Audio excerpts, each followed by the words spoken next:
హైదరాబాద్ మెహదీపట్నంలో దారుణం జరిగింది. నడుచుకుంటూ వెళ్తున్న మహిళను ఓ డ్రైవర్ కారుతో ఢీకొట్టి వెళ్లాడు. మరింత సమాచారం మా ప్రతినిధి రమేష్ ను అడిగి తెలుసుకుందాం. రమేష్, చెప్పండి, ప్రమాదం అసలు ఎలా జరిగింది? బాధితురాలి పరిస్థితి ఇప్పుడు ఎలా ఉంది?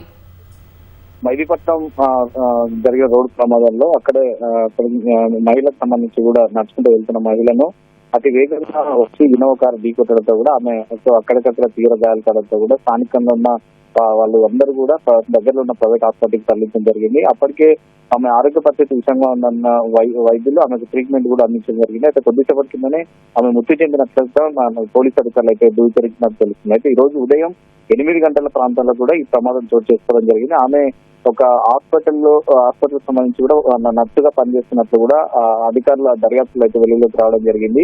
ఆమె ఉదయం ఆసుపత్రికి విధులు హాజరు కావడానికి ఇంట్లో నుంచి బయటకు రావడం జరిగింది. ఒకేసారి రోడ్డు పైన నడుచుకుంటూ వెళ్తున్నసరికి ఆ వాహనం అతివేగంగా వచ్చి ఢీకొట్టడంతోనే ఈ ప్రమాదం చోటు చేసుకున్నట్టుగా అక్కడున్న సీసీ కెమెరాల ఫుటేజ్ ఆధారంగా పోలీసులు అయితే ధృవీకరించడం జరిగింది. ఇప్పుడు ఆ ఇన్నోవా కారుకు సంబంధించి డ్రైవర్ ఎవరైతే ఉన్నారో అతన్ని స్థానిక వాళ్ళు కూడా అడ్డుకొని తర్వాత వాహనాన్ని అయితే అడ్డుకోవడం జరిగింది. కానీ అతను కారు వదిలి అతని చేత పరారైనట్లు కూడా ఆ స్థానికులు అయితే పట్టుకునే ప్రయత్నం చేసినప్పటికీ అక్కడి నుంచి పరారు కావడం జరిగింది. అయినప్పటికీ పోలీసులు ప్రస్తుతం కేసు నమోదు చేసి ప్రస్తుతం ఆ డ్రైవర్ ఎవరు, ఆ డ్రైవర్ సంబంధించి అయితే గాలింపు చర్యలు అయితే చేపట్టడం జరుగుతుంది. ఎందుకు అంటే అంత వేగంగా ఎందుకు రావాల్సిన అవసరం వచ్చింది, తర్వాత అక్కడ ఆ కారుకు సంబంధించి అంటే కారు బ్రేక్ ఫెయిల్యూర్ అయిందా లేదా అతను డ్రంకెన్ డ్రైవ్ లో కన్నా ఈ కారు ఏమన్నా డ్రైవ్ చేశారన్న కోణంలో పోలీసు అధికారులు అయితే ప్రస్తుతం అయితే దర్యాప్తు చేస్తున్నారు. ఈ ప్రమాదం సంబంధించి మహిళ ఎవరైతే ప్రమాదం గురి కావడం జరిగిందో ఆ మహిళ అయితే కొద్దిసేపటి కింద మృతి చెందినట్లయితే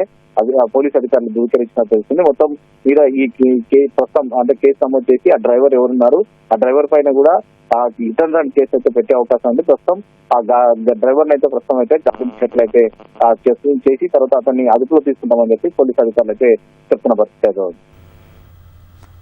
ధన్యవాదాలు రమేష్.